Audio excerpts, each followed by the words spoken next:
Du 22 octobre au 1er novembre au Théâtre Cercle Molière, découvrez Pauline Boutal, Entre l'étoile et les planches. Plongez dans la vie fascinante de cette femme d'art et grande figure du théâtre francophone. Billets et abonnements sur cerclemolière.com.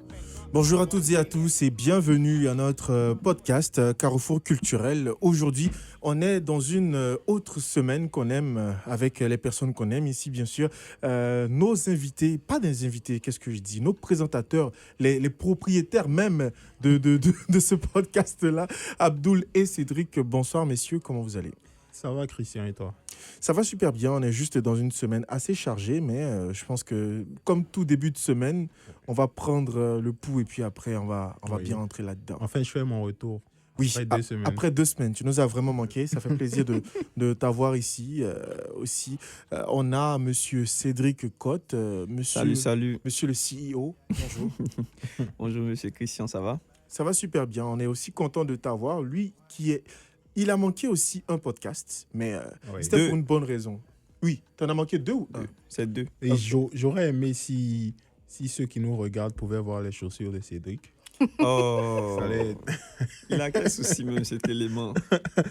ça allait être extraordinaire. Il a porté des chaussures qui coûtent vraiment très cher. Et ben, je suis sûr que le sol de la radio est très honoré de se faire piétiner par ces chaussures. Regarde, et aussi.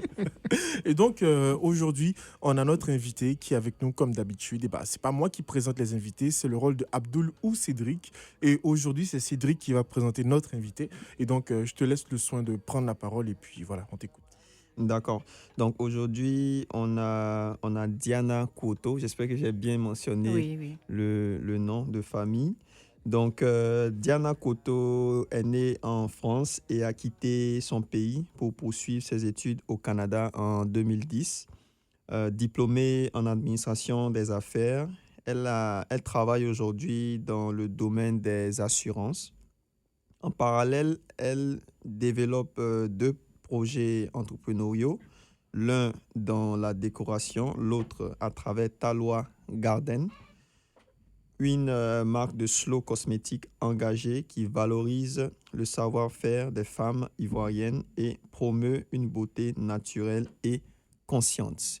Mais quand même, je vais laisser un peu l'opportunité à notre invité quand même de se présenter. Exactement. Donc, Diana, tu as le floor. D'accord, merci beaucoup. Premièrement, bonsoir à tous et merci de m'avoir invité ce soir pour la discussion, pour le podcast. Alors, comme Cédric l'a dit, je suis arrivée ici en 2010, juste pour l'aventure. Voilà, j'avais pas d'objectif vraiment précis, je voulais juste comme faire autre chose après mon bac. Et par la suite, j'ai apprécié. J'ai apprécié la vie au Canada, j'ai apprécié la mentalité, j'ai apprécié également les opportunités que l'on pouvait avoir. Et puis, j'ai tout simplement continué avec les études, le travail, et puis j'ai fait mon petit bout de chemin, quoi. Exactement. Merci, Et donc aujourd'hui, Cédric, on a un thème assez spécial, assez intéressant. Ce thème-là, je vais te laisser l'énoncer parce que je pense que c'est quelque chose que tu exprimerais mieux que moi. Alors, donc le thème, c'est trouver sa voie quand rien ne nous passionne. Yeah, ça sera vraiment un bon sujet aujourd'hui. Donc, Je pense qu'Abdoul a déjà commencé à rigoler. Je suis sûr qu'il a beaucoup de choses dans le chat GPT qui tournent dans sa tête. je t'ai dit, Monsieur le développeur. GPT. Il prononce bien maintenant. Il prononce bien maintenant. C'est aussi ce que j'ai remarqué. Je sais que si il prononce pas bien, il va m'attaquer. Donc maintenant, Il disait je chaque réfléchis à 2 GTP fois. avant. GTP. Ouais, bon. Ah, Je me demandais ce que c'était aussi, mais bon, j'allais pas Yeah. lui poser la question. ok. Et donc, Cédric, je propose qu'on commence avec la première question. Yeah, donc voilà. Donc la première question ici. Alors, selon vous, quelle est la différence entre la passion et la vocation? Donc, je vais poser la question directement à notre invité pour commencer. D'accord, alors, la différence entre la passion et la vocation. Alors, pour moi, la passion, c'est une forte émotion pour un centre d'intérêt que l'on peut avoir. C'est-à-dire que c'est quelque chose qui t'anime. Comme tu peux être fan de foot, tu peux être fan de danse. Moi, par exemple, ça a été la danse pendant beaucoup d'années. Comme matin, midi, soir, c'était la danse. Mes étés, je passais 4 à 8 heures à danser dans les studios.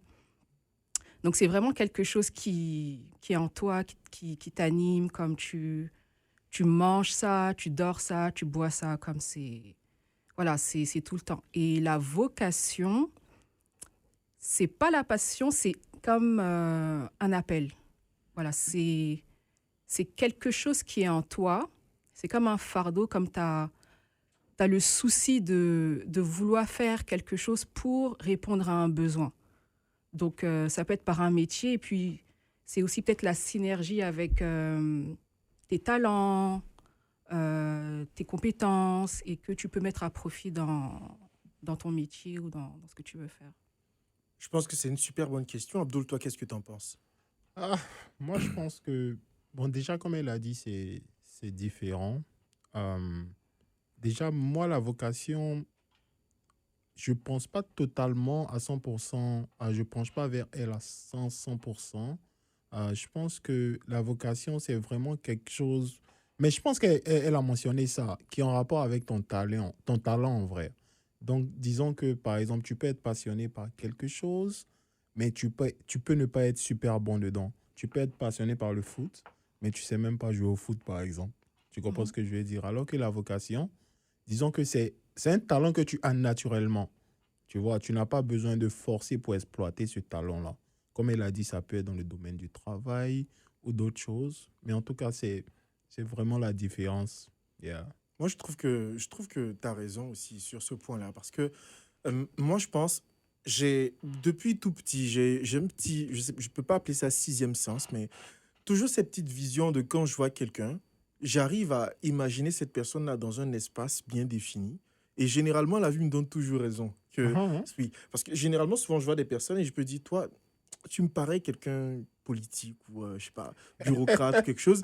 Ou alors, je peux dire une autre Juste à vue personne, d'œil comme ça. oui, Oui. ou alors peut-être je t'observe peut-être 5 minutes, Oui. 5 minutes où on parle. Mais il Où... y a des gens il y a pour un lesquels feeling. c'est Exactement. vraiment... Tu vois, ça peut-être, ça peut être une vocation. Je suis pas dans la vie de la personne pour le savoir, mais par exemple, la vocation, c'est peut-être ça aussi, l'aura que tu dégages quand les gens te voient. Dis, toi, t'es fait pour ça. Genre, C'est ça. c'est pas forcément souvent une vocation, c'est pas forcément quelque chose que tu veux faire. Il y a Oui, des gens, c'est par ça. exemple, qui ont Oui, le verbe. On dit, toi, franchement, toi, tu serais un bon journaliste. Toi, oui, tu serais. mais C'est ça peut-être, ça peut être une m'intéresse pas. vocation, mais par exemple, la personne peut être passionnée de football ou C'est de ça. basket ou quelque Oui. chose. Moi, je pense que la passion, c'est quelque chose qu'on décide pas, mais la vocation, c'est quelque chose qui est inhérente à nous, du genre, on décide pas aussi, mais Oui, on fit plus avec ça, en fait, dans le quotidien. C'est ce que moi, oui. je peux te dire par rapport à ça. Cédric, Yeah. qu'est-ce que toi, t'as ajouté? À part quand tu me dis à chaque fois d'être politicien. Ah, mon ami. Mais oui, tu as l'air d'un J'ai politicien. besoin d'avoir, je sais pas, un ministre ou un député dans mon cercle d'amis, quand même. Non, Christian, lui, il prédit l'avenir. Donc, on va pas arriver là, on va pas faire peur aux gens. Il prédit l'avenir. Si tu veux trouver ta vocation, tu peux, les gens vont te payer. Ok. On s'en dit, ah, donc, moi, c'est quoi que ma vocation? Oui, Tu viens? c'est quoi ma vocation? Moi, je dirais, toi, quelque chose d'artistique. Parce que avec les locks, avec le style, avec même C'est vrai, Tu vois, ils ont les mêmes locks. je sais pas exactement quel type d'art, mais je dirais artistique, que ce soit peinture. Elle a dit danse. Au départ, quand j'ai vu Oui. aussi, j'ai pensé à ça, genre art, danse. Et, Je dirais bizarrement un peu de chiffres aussi. Je sais pas Ah. pourquoi. non, non. Peut-être là, je me C'est trompe. même pas Mais un ça, peu de non. chiffres, genre un mélange entre quelque chose d'artistique et quelque chose d'assez bureau. Parce que tu parais quelqu'un de très organisé. Je sais pas pourquoi. J'ai l'impression qu'il y a quelque chose d'organisé. Moi, Moi, je ils me sont sens pas stars. non, non, on va pas arriver là quand même. Mais je pense que l'organisation est là. C'est ce que moi je vois. En gros, Ah, c'est après, vrai. j'ai pas eu assez de temps pour parler, mais bon, c'est ce que je vois déjà. Ah, quand même, il a raison, hein. Parce bon, que, j'ai raison? oui, côté organisation, hein, tu peux pas battre Diana. Hein. C'est bon, malgré vrai. moi. C'est C'est vraiment vrai. malgré Oh, moi. tu Yeah, vois, c'est justement. vrai. Donc, Malgré j'ai moi. 75% alors. Yeah. Ok, super. Yeah. Bon, moi, du coup, voilà, la passion, comme vous le savez, hein, c'est ce qui t'anime. La vocation, moi, à chaque fois que je me pose cette question, c'est lorsque tu n'es plus de ce monde, qu'est-ce que les gens vont se rappeler de toi, au fait? T'as dit, quand tu étais là, c'est comment est-ce que tu as impacté le monde? Voilà, donc à chaque fois, je me pose cette question et je me dis que c'est au fait ça ta vocation, au fait. Tu vois, lorsque, par exemple, il y a des gens qui viennent et voilà, ils sont en mesure de rassembler. Il y a des gens qui apportent beaucoup de bonheur dans la vie d'autrui. Lorsque les gens sont, c'est-à-dire, ils ont beaucoup de soucis dans la vie. Donc, voilà, à chaque fois, je me dis, lorsque tu n'es pas là, quand on dit, par exemple, on dit Christian, aujourd'hui, je touche du bois. Le jour où Christian n'est pas là, comment je vais me souvenir de toi? Qu'est-ce que tu as accompli dans le monde? Voilà, donc pour moi, c'est comment je peux définir la vocation. Ah, moi, je suis pas. Je vais aller dans un autre sens. Parce que moi, je pense que une personne peut venir sur Terre et mourir sans vraiment avoir un aussi grand impact en tant que tel, dont les gens vont se rappeler après sa mort, par exemple. Alors que personnellement, je pense que tout le monde a une vocation, mais tout le monde ne la fait pas ressortir. Tu comprends ce que je veux dire? Est-ce Je que sais les pas gens si tu sont dans vois un les peu. endroits aussi qui permettent de ressortir la vocation? C'est ça exactement. Donc ça dépend aussi de ton environnement dans lequel tu es, tout ça. Donc ça peut être compliqué, comme si on parle du fait que c'est ce dont les gens vont se rappeler lorsque tu seras plus là.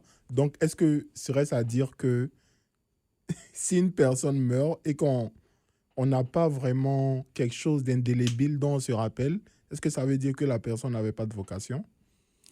Hmm, Bonne moi, question. je pense que là, le jour où tu n'es pas là, il y a comme un manque, au fait. Mhm. Il faut que les gens ressentent quand même ce manque. Même si c'était pas bien, même si c'était bien. Au fait, il faut que les gens ressentent ce manque-là. Ah, au fait, quand lui, il était là, il y a quelque chose que tu apportes, au fait. Il y a une énergie que tu apportes. Donc, ça peut pas être.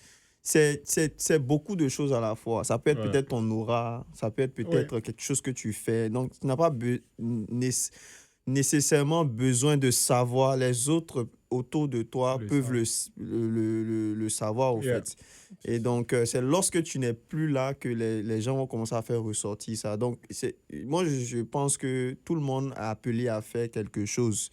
Et donc, lorsque tu nais comme ça, il y a forcément quelque chose que tu fais qui impacte la société. Exactement. Et donc, Cédric, on a aussi une deuxième question qui, Oui. moi, je pense, est une question très, très Oui. intéressante. Et je propose qu'on y aille directement. OK. Alors, donc, la deuxième question, c'est au Canada, faut-il choisir d'abord la sécurité ou d'abord la passion? On va aller avec notre Quand tu dis au Canada, tu veux parler de pour des immigrants ou pour des personnes d'ici ou globalement? globalement. Ok. Alors, donc, on peut aller dans tous les sens. Oui. Voilà. Donc, on va aller d'abord avec notre invité. Ok, alors, c'est si on... Tu peux répéter la question? Oui, oui. Donc, au Canada, faut-il choisir d'abord la sécurité ou d'abord la passion? Donc, c'est-à-dire, lorsque quelqu'un vient au Canada, est-ce qu'il va falloir que cette personne choisisse la sécurité? Bon, on peut parler dans le domaine du travail, par exemple. Est-ce que cette personne doit choisir la sécurité ou d'abord aller dans un domaine où il est vraiment passionné? Ok, donc c'est bien que Christian ait précisé comme est-ce qu'on parle d'immigrants ou en Parlons d'immigrants. général. On peut parler d'immigrants, hein. On peut parler Ok, parce d'immigrants que parce que je pense que ouais. c'est une Alors, audience. même en tant qu'immigrant, je pense que c'est propre à tout à chacun. OK. Parce qu'on vient tous de différentes manières. Soit on vient solo, soit on vient avec nos familles. Donc si par exemple tu prends quelqu'un qui vient avec sa famille, je pense qu'il va chercher la sécurité. Il voudra chercher la stabilité d'abord, comme pour connaître un peu les rouages, comment ça se passe. Et puis au fur et à mesure, comme je pense que quand il aura cette base-là, ce socle, cette base solide, là, il pourrait se tourner comme vers sa passion. Après aussi, ça dépend aussi comment tu te prépares même quand tu viens. Tu vois, comme le fait de te renseigner sur le pays, tu peux venir même sur tes économies et puis tu te dis, OK, bon, je me suis renseigné sur le pays, sur la province que je vais m'établir, dans la ville. Je me donne un 6-7 mois, parce qu'il y a des gens qui viennent en tant qu'entrepreneurs ici.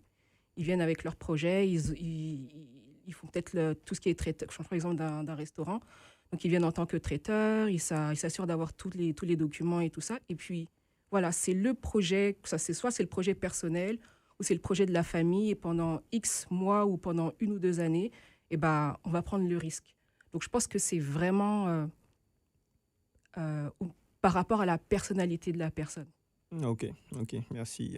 Christian oh, pardon, Abdou. Moi, je pense que globalement même si on ne parle pas seulement d'immigrants, moi, je me dis que dans la globalité, tout être humain a besoin d'abord d'une sécurité. Mhm. Parce qu'on parle de besoins primaires.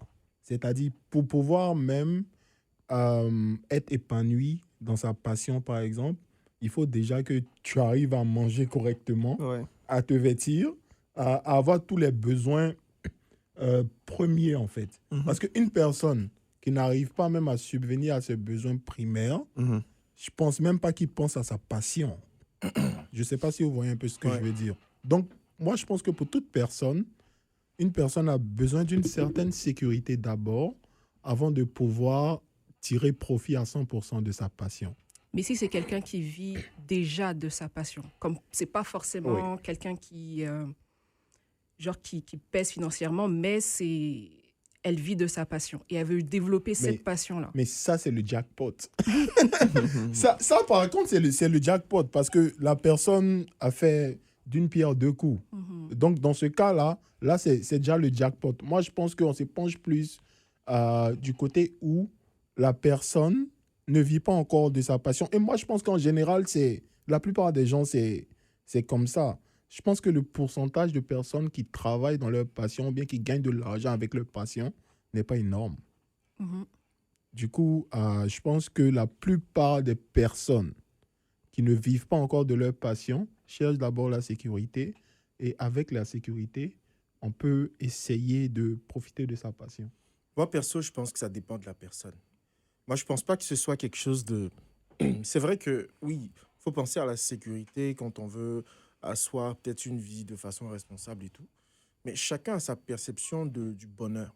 Il y a des gens qui, peut-être avec tout l'argent de la sécurité financière, quelque chose qu'ils ont eu dans un domaine qui n'est pas ce qu'ils aiment, ne seraient pas heureux comme s'ils vivaient dans un domaine qu'ils aiment, mais avec un petit peu moins de revenus. Parce que je pense que la sécurité, c'est quoi? La sécurité, c'est le fait d'être sûr que tu vas pas être en manque demain par rapport aux ressources primaires. Ressources primaires, je veux dire manger, s'habiller, être logé. Donc, avec ce développement-là, moi, je pense que, par exemple, une personne, moi, j'ai eu la chance dans ma vie, je l'ai toujours dit, depuis que moi, j'ai 3 ans, mes parents m'ont dit, tu parles beaucoup, toi, tu vas être journaliste. Et j'ai toujours fait tout en art. euh, j'ai toujours continué dans ma voie jusqu'à présent. J'ai jamais vraiment dévié. Mais quand je suis arrivé ici au Canada, j'ai fait des choses, j'ai fait des boulots qui n'étaient pas dans mon domaine avant de trouver ce boulot que j'aime, qui est dans mon domaine. Oui. Donc, c'est-à-dire que mentalement, comment je venais, par exemple, j'étais préparé au fait que je ne vais pas forcément être dans mon domaine tout de suite quand j'arrive, mais tu viens avec ta détermination et tu sais que ta passion, c'est ta vocation, qui est en même temps tout ce que tu aimes. Oui. Donc, tout se regroupe dans un bloc. Mais tout le monde n'est pas pareil. Il y a des gens qui ont, par exemple, une passion, c'est la musique. Ils aiment chanter. Mais ils n'aiment pas chanter en public. Il sait qu'il ne peut pas être chanteur en public parce qu'il a trop le trac. Donc, sa passion à lui, c'est quelque chose qu'il garde pour lui quand il est avec ses proches, ou quand il est dans sa douche, ou quand il est dans sa chambre. Mais sa vocation, c'est ça, c'est sa sécurité, et c'est ça qui lui donne cette tranquillité d'esprit quand il est dehors.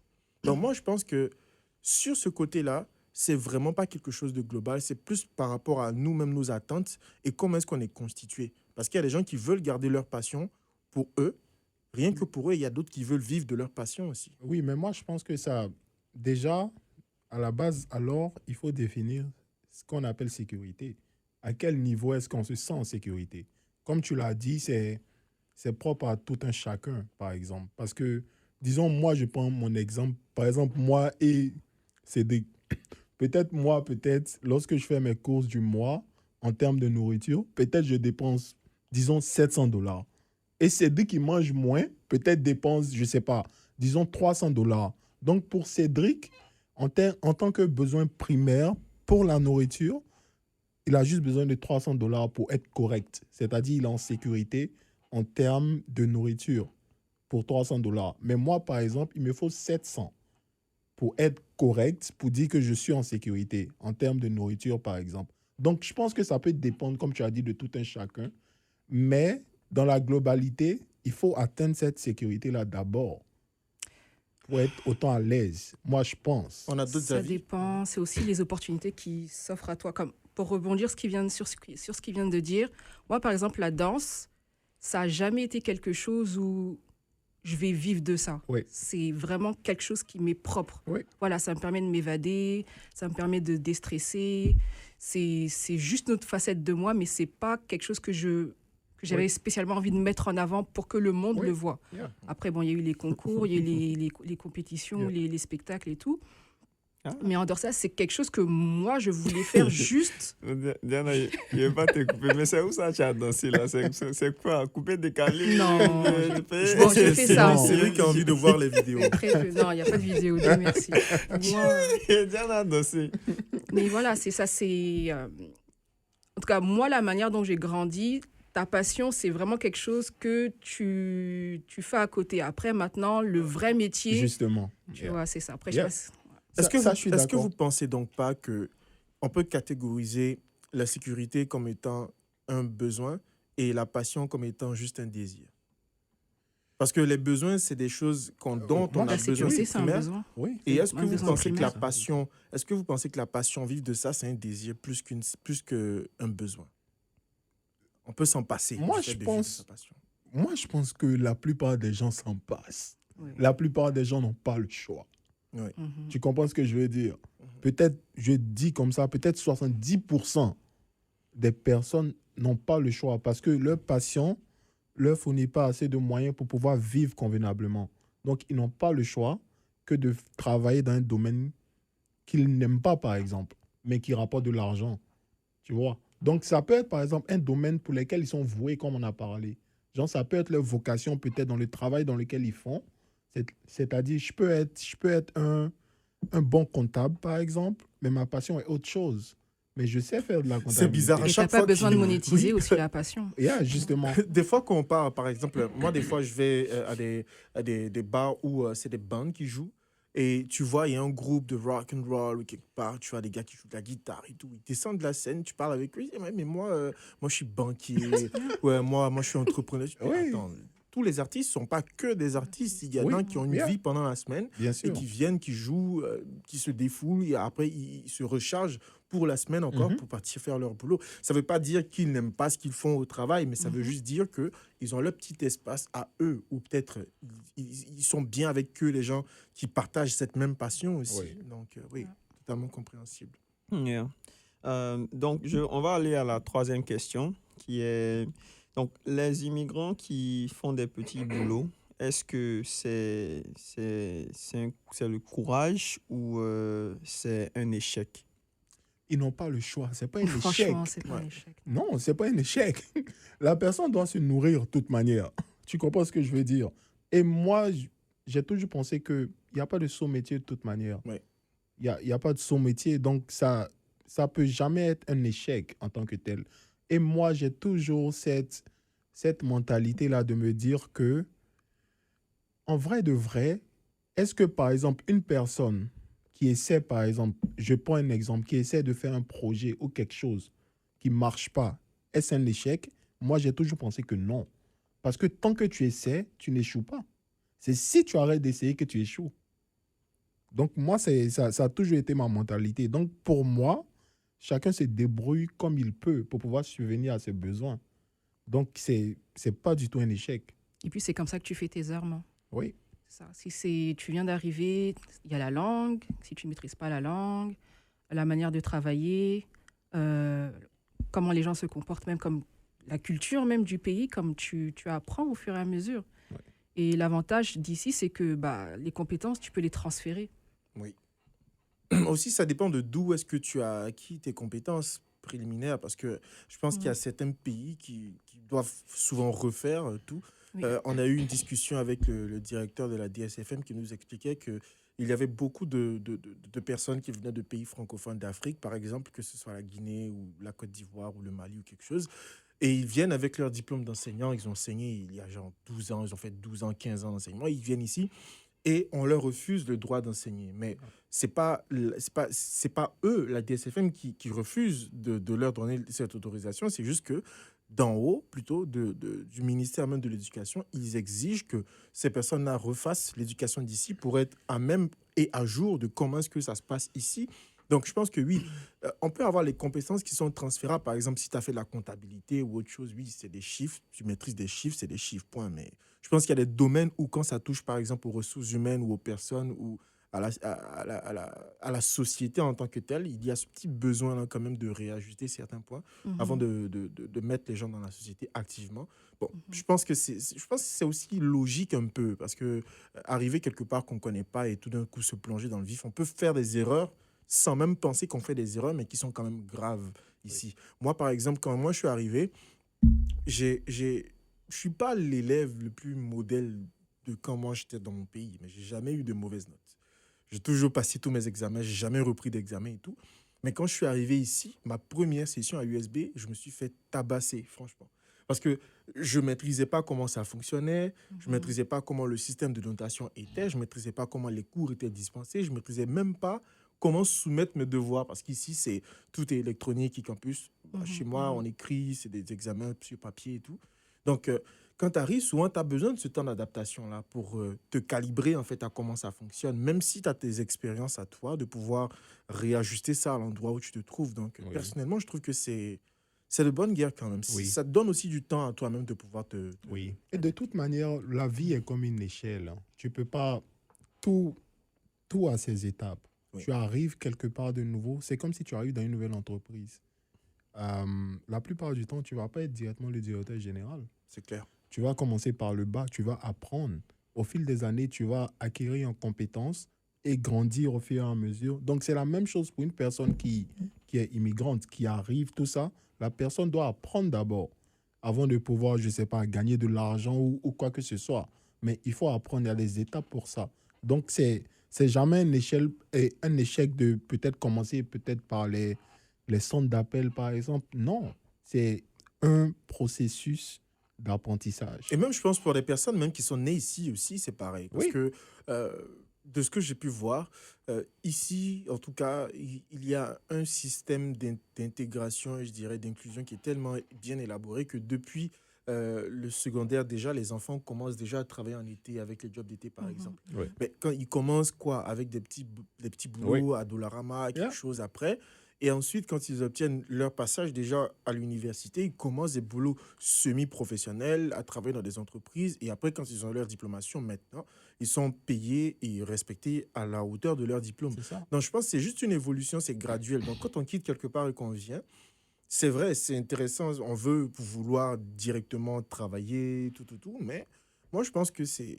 Comment je suis arrivé, Cédric, on s'est connus directement. Il a vu euh, tout mon processus de boulot en boulot jusqu'ici. Et c'est progressif. Mais le truc, c'est ne pas forcément mettre tout sur le dos de l'échec tout de Oui. suite. Oui, je pense que aussi, je voulais ajouter comme c'est aussi se remettre en question et ne pas aussi se remettre en question. Parce que il y en a plein qui disent ah mais voilà j'ai un bac plus 5 ou je suis proche du doctorat et puis Oui. je fais un petit job, je suis en centre d'appel, au pire j'étais comme ci comme ça. Non, comme c'est c'est c'est énorme, comme c'est un changement en fait. Oui. C'est vraiment un changement. Peut-être que tu avais un poste de direction et puis là tu te retrouves à être employé. C'est toi qui dirigeais une Oui. équipe et puis on te donne maintenant des ordres, tu dois exécuter. Donc, ouais, c'est vraiment, je dirais, ne pas se remettre en question comme oui, et aussi se remettre aussi en question dans le sens où je, voilà, c'est une nouvelle expérience, c'est un nouveau pays, j'apprends et puis même de toutes les manières, le bagage que j'ai eu, ça va me servir. Comme si je suis malin, si je sais comment l'exploiter, je peux rapidement Oui. évoluer, quoi. Cédric, est-ce que toi, tu as un avis par rapport à ça? Bon, moi, en tout cas, je pense que c'est normal, hein, parce que voilà, c'est un nouveau pays. Moi, je suis immigrant et quand je suis venu, personnellement, j'ai commencé d'abord à apprendre un peu parce que j'étais un peu, fallait que je connaisse un peu le système. J'avais même pas d'expérience de travail, donc fallait que je fasse un peu de volontariat et tout ça avant maintenant c'est-à-dire maintenant d'être familier genre juste comment appliquer pour le boulot, faire en ligne. Parce que même en Côte d'Ivoire, même ou au Ghana, j'avais jamais travaillé. Et donc, il fallait que j'apprenne comment faire un résumé, tout ça, et ensuite appliquer. Donc, je pense que on commence quelque part. Moi, je pense que j'ai commencé, je travaillais dans une cafétéria, je faisais du volontariat. Et donc, j'ai mis ça dans mon résumé et ça m'a permis d'avoir quelques références. Et au fur et à mesure, je suis monté maintenant en centre d'appel. Dans le centre d'appel, quand j'ai fini avec l'université, je suis allé maintenant dans une compagnie d'assurance. Et j'ai eu de l'expérience. Et là, maintenant, c'est juste pour dire que c'est d'étape en étape. Donc, je pense que commencer d'un petit boulot, personnellement, c'est pas un échec, c'est juste de l'apprentissage. Oui, et moi, je pense que c'est vrai que si on veut être un peu empathique par contre, c'est vrai que c'est pas facile. Par exemple, une personne qui avait un haut poste dans son pays, d'arriver ici, comme Diana a dit, et devoir se faire diriger encore, je pense que c'est assez difficile. Donc, je pense c'est pour ça que tous ceux qui veulent immigrer, par exemple, il faut qu'ils sachent où est-ce qu'ils vont. Il faut qu'ils sachent les difficultés qu'ils vont rencontrer. Tu vois, parce que ça peut être une claque, hein. Une personne qui ne sait pas exactement comment est-ce que ça va se passer. Il y a des gens qui s'en remettent pas. Hein. Oui, tu comprends, ça peut être une claque complètement. Il y a même des personnes, par exemple, qui vont peut-être tout vendre au pays, vendre leur business, laisser leur travail, tout. Et arriver ici, on te dit qu'il faut que tu reprennes les cours. Donc, ça peut être vraiment, vraiment traumatisant aussi. Donc, je pense qu'on devrait être aussi un peu empathique par rapport à ces personnes-là. Totalement vrai. C'est pas facile, mais il faut du courage, quoi. Le Canada, de toute manière, c'est le courage. C'est ça. Pour tout le monde. On va passer à la 4e question qui est la passion. Est-ce que ça paie vraiment les factures à Winnipeg? Ça, oui. c'est une question. C'est Ah vraiment. bon. Ça, Bon. c'est. Abdul. Bon, moi, ça paie mes factures. On va laisser Bah, l'invité. On va laisser l'invité. Le parler. monsieur, il parle, il traduit ce que ChatGPT dit. Donc, Ah, ok. je pense que lui, ses factures n'ont pas de problème. Ouais. Ok, Diana, qu'est-ce que tu en penses? Encore, c'est du cas par cas. Comme si je prends moi mon exemple, Mhm. ça a payé quelques factures. C'était quoi la passion? C'était quoi ta passion? Bah, La danse là? C'était la danse là qui a payé les factures? oui, quand je suis venue, j'ai eu quelques petits trucs, mais ça a pas. C'était un petit. En plus, j'étais étudiante. Donc, c'était les factures à l'époque, là. Donc, ça, c'était pas trop élevé. Ah, mais moi, j'aimerais savoir, c'est quel type de danse tu faisais? Cédric, il est beaucoup trop concentré sur cette Elle a dit histoire. que la danse lui permettait de payer quelques factures. Donc, ça doit être vraiment quelque chose qui était vraiment spectaculaire. Non, pas spectaculaire, non. Parce que... Comme dans les folklorama ou. J'ai commencé en Île-de-France. Je faisais du hip-hop. Là-bas, c'était juste des cours que je prenais. Et puis, quand je suis venue ici, pour pas abandonner, comme pour voilà, garder la main et tout, j'ai trouvé quelques écoles. Mais c'était pas spécialement le hip-hop. J'ai fait un peu de dancehall, j'ai fait un peu de danse africaine contemporaine, j'ai dansé avec Nafro. Chatawal, T'as vu, je t'ai dit que j'ai senti l'art, tu vois, en général. C'est ça. Il avait raison. Et lui là, il est fort. Hein. Faut commencer. Lui là, c'est peut-être il va commencer à Mon ami, c'est faire un petit que business là, à côté. Faut laisser, on va te promouvoir. Ça va. Donc, aller. c'est ça avec certaines copines et tout. On faisait des petites prestations, mais c'était vraiment une fois en passant, quoi. Mais l'autre que j'ai monétisé, qui est la déco, à la base, c'était pas le fait de faire la déco, c'était de faire... j'aime comme quand je reçois, comme avoir une bonne ambiance, la nourriture, on a la musique et tout ça. Et ça, c'est depuis mon enfance et tout, avec ma famille, mes cousins, cousines et tout, qu'on fait des événements. Je suis là, j'organise souvent certaines choses et tout ça. Et puis, je me suis alliée avec une copine ici. Et puis, franchement, ça nous a aidés. Ok. Et vous les gars? Bon, moi, je pense que déjà, bon, lui-même, je peux répondre pour lui. Il travaille dans ce qu'il aime. Donc, déjà, ça paye les factures.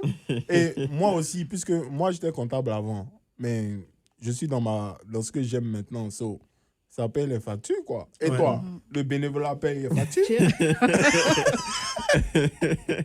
Moi, je dis que ça te donne de l'expérience. C'est Voilà. c'est un autre type de facture. C'est un autre Oui. type de facture, mais ça te donne de l'expérience en tout cas. Mais tu sais, aussi, il y a des petits trucs du genre, par exemple, euh, quand on dit paye des factures, moi, je trouve que même si c'est pas quelque chose que tu as appris à l'école et que tu as une petite compétence là-dedans et que des fois, des gens te recommandent pour le faire, Mhm.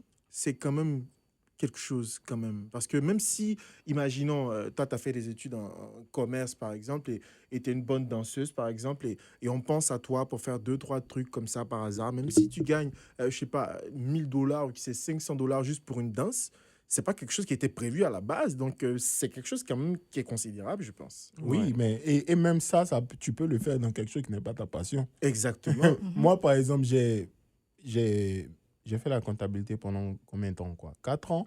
Donc, si je veux être freelance, je peux l'être pour les petites entreprises, par exemple. Exactement. Donc, Exactement. ça peut quand même payer quelques factures aussi, Oui. tu vois. Donc, yeah.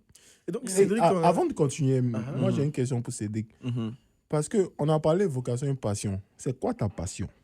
Parce que Moi, ta vocation, je c'est pense que c'est le d'aider les football. gens, c'est tout ça, tout ça. Mais c'est quoi Mhm. vraiment ta passion, même? Ça, c'est vraiment compliqué. Ça, et c'est une très bonne question. Moi, à chaque fois, je me pose la question.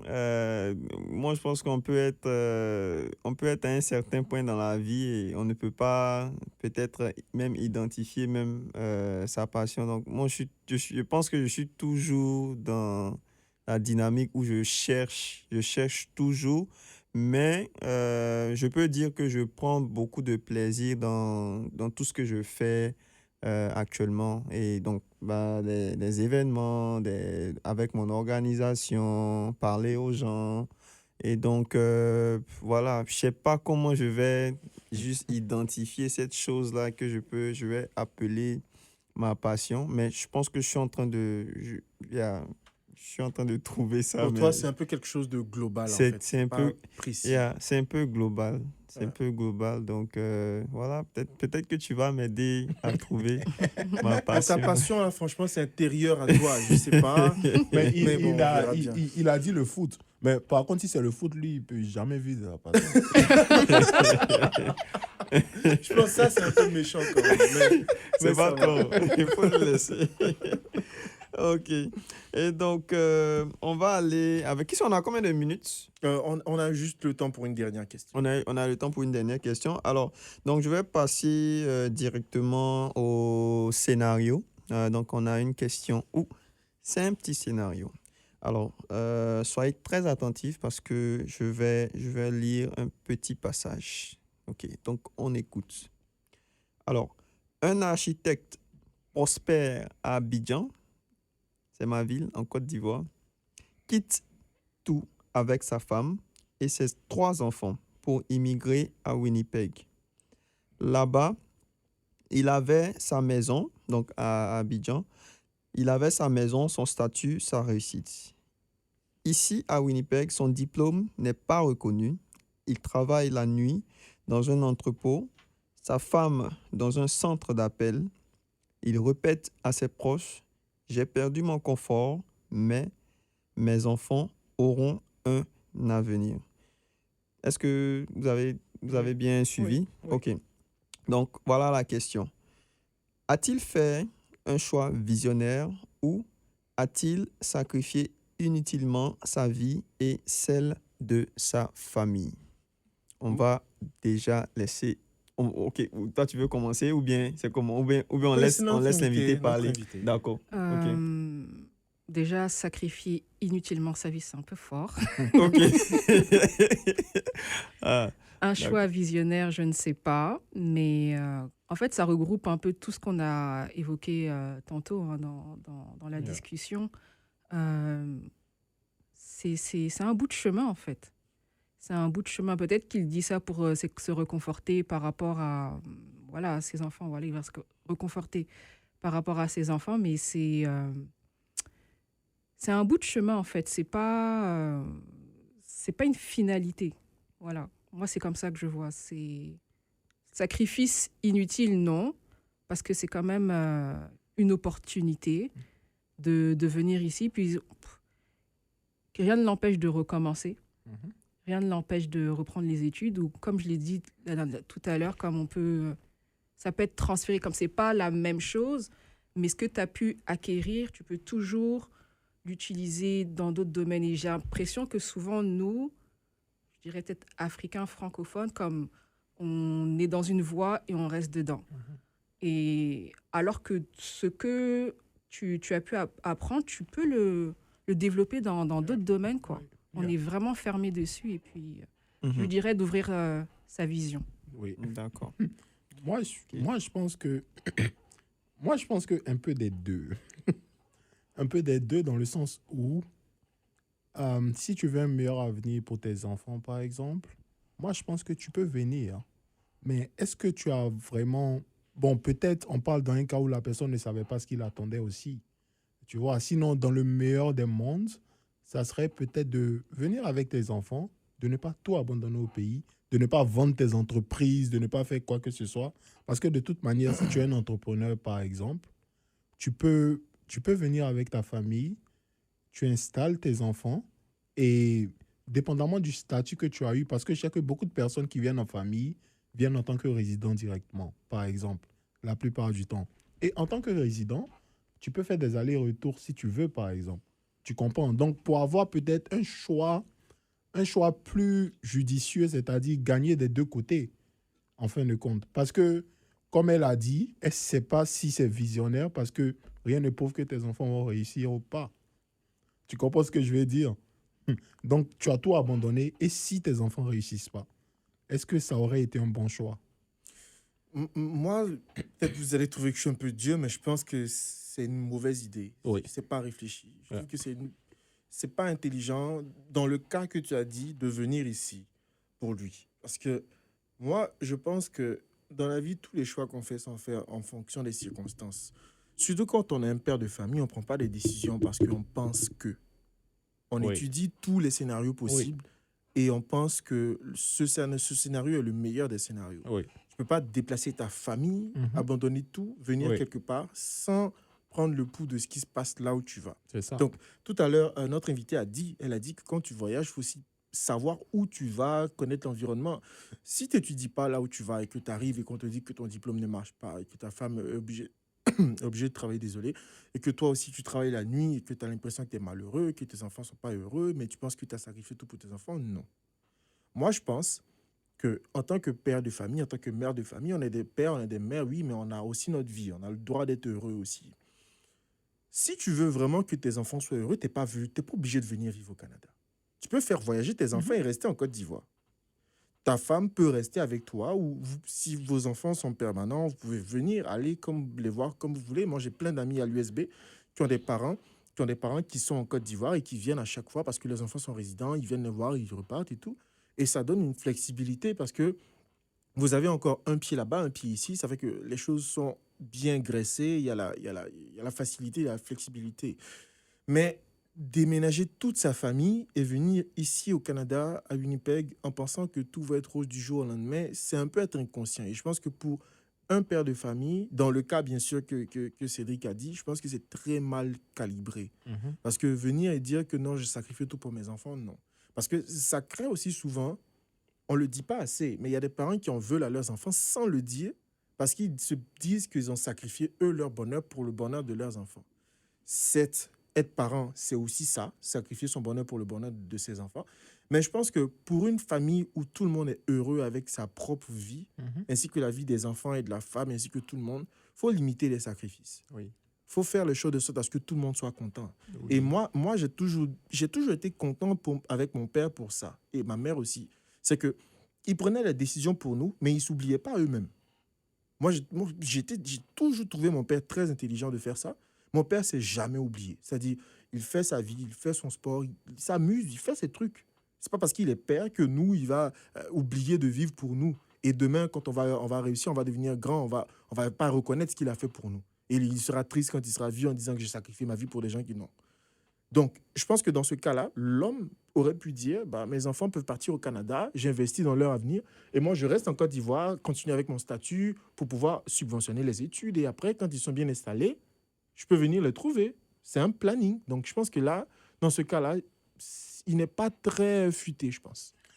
Sacrifice inutile. Ouais, Ok. c'est ça qui Un sacrifice inutile. C'est vraiment voyager, on peut voyager à n'importe quel moment. On peut se lever, Yeah. venir au Canada, repartir. C'est pas obligé de vivre ici. Yeah. Je connais même des personnes qui sont venues, des amis de la famille, ils sont venus depuis la France. Et lorsqu'ils sont venus avec leurs enfants et tout ça, ils ont eu les mêmes problèmes. Ils n'ont pas pu, c'est-à-dire, ils n'ont pas pu avoir même. C'était difficile pour eux d'avoir un logement, les choses étaient chères. Parce qu'en France, les taxes, c'est pas la même chose avec ici. Ici, ils abusent un peu dans les taxes, hein. Donc, c'était même pas déjà même que l'euro est Oui. est plus élevé que le dollar canadien. Donc, ils ont eu beaucoup de mal c'est-à-dire à prendre connaissance de leur milieu. Et il y avait aussi même le froid, tout ça. Oui. Donc, au final, ils ont dû retourner en France. Donc, je pense que voilà, comme Christian l'a dit et comme vous l'avez mentionné aussi, je pense qu'il il y a beaucoup de circuits. Et c'est peut-être à la personne qui doit prendre la décision. Ou si tu es avec ta femme, tu prends la décision de voir de s'asseoir et de voir le pour Oui. et le contre avant Oui. de se lancer. Oui. Et avant de prendre même une quelconque décision, parce que ça, c'est une grosse décision, hein, décider de tout abandonner pour aller dans un autre pays, c'est un risque en tant que tel. Mhm. Donc, c'est déjà même suicidaire de tout laisser tomber, tout vendre, et puis te dire non, tu vas peut-être au Canada, peut-être tu vas trouver ton Eldorado là-bas. Mais comme Christian a dit, c'est pas très intelligent Ouais, parce que ça peut mal se passer. c'est vrai. Alors que si, par exemple, tu as gardé peut-être tout ce que tu as au pays, pour l'instant, Pour tu es venu l'instant. juste observer ce qui se passe. Si ça va pas, tu retournes avec ta famille. C'est ça. Tu as toujours tes trucs au pays. Donc Et il aussi- faudrait réfléchir. Et aussi, moi, je pense que les gens qui, avant de venir ici, ont déjà eu des expériences de voyage ont un avantage sur ceux qui voyagent pour la première fois. Mhm. Et surtout, tu sais, il y a des voyages de longue durée. Il y a des gens qui ont fait plusieurs pays, mais qui n'ont jamais fait genre 3 mois ou 6 mois ou 2 mois dans un pays. Du coup, ils voient le côté féerique du pays quand ils viennent en voyage pour une semaine Ouais. et qu'ils ont l'argent pour dépenser pendant une Mhm. semaine. Mais ils n'ont pas conscience de la vie de vivre dans C'est un ça. pays étranger. Par exemple, on a beaucoup de pression de faire les papiers, avoir les documents à temps, régler tout. Ça, c'est une pression. Mhm. Quand tu es chez toi, tu connais pas ça. Mais Oui. c'est quand tu es à l'extérieur que tu vis et quand tu viens en voyage, bah, tu as un visa visiteur et tout, tu connais pas. Du coup, gérer tout ça pour une famille, les nouvelles taxes, Yeah. s'occuper des enfants. Et en plus, même tes propres enfants, souvent, tu as des droits que tu n'as pas sur eux ici que tu avais chez toi. Mhm. Oui. Donc, il y a tellement de paramètres quand on voyage en famille. Je pense que c'est ça, quoi. Il y a beaucoup de choses. Yeah. Vraiment, vraiment Surtout beaucoup de même choses. aussi aux côtés de l'immigration, parce que souvent tu es obligé, je pense que souvent tu es obligé même de venir avec toute la famille, ça devient plus facile. Il y a ça aussi. Il y a des ce- aides Il y a aussi. cet aspect, oui, oui, et puis il y a des aides aussi. Donc, yeah, c'est juste voir tout ça. Ok, donc on va aller à la question de conclusion. Et si vous aviez un conseil que vous donneriez à quelqu'un qui se sent perdu, sans passion et qui cherche sa voie au Canada, quel conseil est-ce que ça serait? Je pense qu'on aura 1 minute et demie par Une minute personne. et demie. Oui. Yeah. Rapide. Yeah, j'ai Rapide. Un conseil. Un conseil. On va terminer par. Oui, on va terminer terminons par par, notre invité. par l'invité, On commencera par Abdul. monsieur. Mais d'abord, moi, je veux que tu précises, Jean, est-ce que la question, c'est comment est-ce qu'ils font pour trouver leur passion? Non, non, non, non, non. Quel conseil donnerez-vous à quelqu'un qui se sent perdu, sans passion et qui cherche sa voie au Canada? Waouh. Ça, c'est... Plusieurs questions en une question. Oui, c'est un peu profond, mais je dirais que déjà, il faut essayer d'assouvir ses besoins primaires. Ça, c'est la base. Mhm. Ça, c'est le premier conseil. C'est déjà ça la base. Maintenant, après, en termes de comment trouver sa voie, de ce qu'on aime faire, par exemple, Mhm. la plupart du temps, il faut demander même à ses proches. Mhm. Parce que des fois, tes proches ont une vision plus large de ce que toi tu vois. Un proche peut voir, par exemple, un talent que toi tu vois pas. Il peut te dire, tu es talentueux dans ci, dans ça, tout ça. Donc, la plupart du temps, on cherche loin ce qui est prêt. Donc, après avoir eu la sécurité, maintenant, vous pouvez prendre le temps d'explorer un peu toutes les différentes facettes de ce que vous aimez faire pour voir ce que vous pouvez utiliser et rendre rentable. Mhm. Mhm. Moi, je dirais juste d'être ouvert d'esprit, d'être ouvert à tout dans les limites de ce qu'on peut tolérer soi-même. Mais puis, je pense que c'est en contactant, c'est en pratiquant, en touchant, en parlant, en partageant des moments qu'on découvre des choses. Mhm. Il y a des passions souvent qu'on découvre en sortant avec un ami pour marcher ou alors en étant dans un groupe avec d'autres personnes. Vous sortez dans un truc, tu vois un truc qui t'intéresse, et après tu commences à faire, tu vois que ça marche pour toi. Mais ne pas baser toute sa vie en recherchant Oui. cette Mhm. passion-là, parce que Mhm. ça peut Mhm. rendre triste des Oui. fois. Il y a des personnes, quand ils te voient, ils te disent, mais tu fais ça bien, j'aurais aimé pouvoir faire ça aussi. Oui, mais peut-être toi, tu n'es pas fait pour ça, tout Yeah. simplement. Donc, prends le temps de te connaître toi-même, Mhm. de découvrir des choses et d'être ouvert. Et puis, les choses qui doivent venir viendront. Si ça ne vient pas, tu vis ta vie tout simplement. On n'est pas tous obligés d'avoir une passion, de vivre Oui. d'une passion. Yeah. Juste, soyons de bonnes personnes, profitons de la vie au max qu'on peut, et puis après, les choses se feront naturellement. Ok. Mhm. Moi, je dirais plus d'explorer, d'être beaucoup ouvert aux opportunités. Parce que, oui, c'est vrai que tu es perdu, tu n'as pas trouvé ta passion et tout ça, mais ça ne t'empêche pas de toujours chercher. Comme il a dit, moi, personnellement, je ne sais pas exactement c'est quoi exactement qui est la passion là, mais Mais pourquoi Abdul j'aime, sourit? Je comprends pas.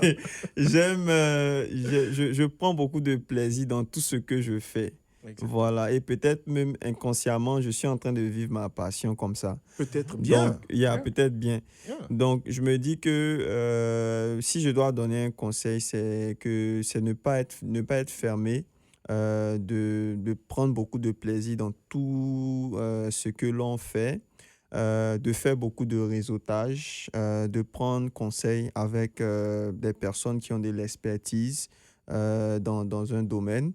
Et au final, je pense que ça peut te donner des pistes. Voilà, ça peut te donner tes pistes et pourquoi pas éventuellement trouver toi-même ta propre passion. D'accord. Et donc, on laisse ta parole à notre invité pour le mot de fin. Donc, moi, je rejoins tout ce que vous avez dit, mais pour compléter, par expérience, j'ai eu comme.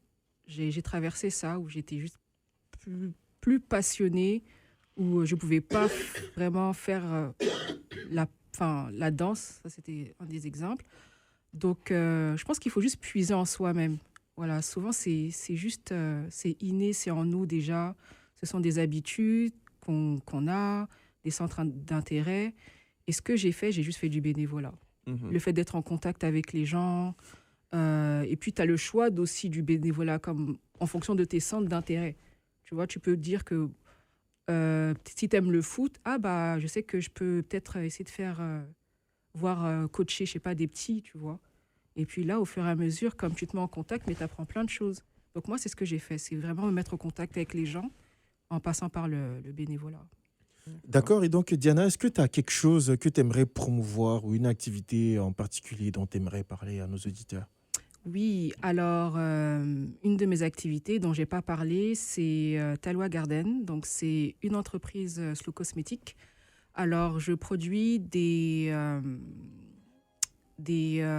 beurres et puis des huiles issues de la Côte d'Ivoire. Donc, je travaille directement avec ma coopérative en Côte d'Ivoire et on s'assure de fournir de la qualité pour nos clients, ceux qui veulent pas forcément passer au naturel, mais qui veulent prendre soin d'elles, prendre soin de leurs cheveux, de leur corps et qui ont cette conscience concernant les produits venant du terroir, quoi. Ok. Alors, merci beaucoup, Diana, d'être passée à Merci à vous. Carrefour culturel, à nos auditeurs et auditrices qui nous écoutent. Vous pouvez nous suivre sur Carrefour Culturel Podcast sur tous les réseaux, donc YouTube, Instagram, Facebook. Donc, ça sera tout. Yeah. Je pense que c'est un peu tout. Yeah. Est-ce que j'ai oublié quelque chose? Non. C'est bon? tout. Ok, Yeah. ok. Et donc, messieurs, Abdoul, Cédric et Diana, merci beaucoup d'être Merci. passés. On a vraiment, vraiment aimé cette petite causette-là avec toi. Et donc, c'est la fin de notre déjà. Cédric, est-ce que tu peux deviner, on est au quelième épisode aujourd'hui? 11e? 16e. 16e? Ah là, ça c'est beaucoup. Ça Ça passe quand même vite. Ça passe vite. On a Yeah. commencé déjà cet Yeah. été. Ça fait plaisir de Ouais. pouvoir discuter à chaque fois avec Yeah. des personnes qui nous apportent de la connaissance, bien sûr, et du partage d'expériences. Parce que c'est exactement pour ça qu'on est là. On est là pour croiser nos connaissances, nos cultures et nos expériences dans Carrefour culturel. Merci beaucoup à vous de nous avoir suivis. Et donc, on se dit à la semaine prochaine.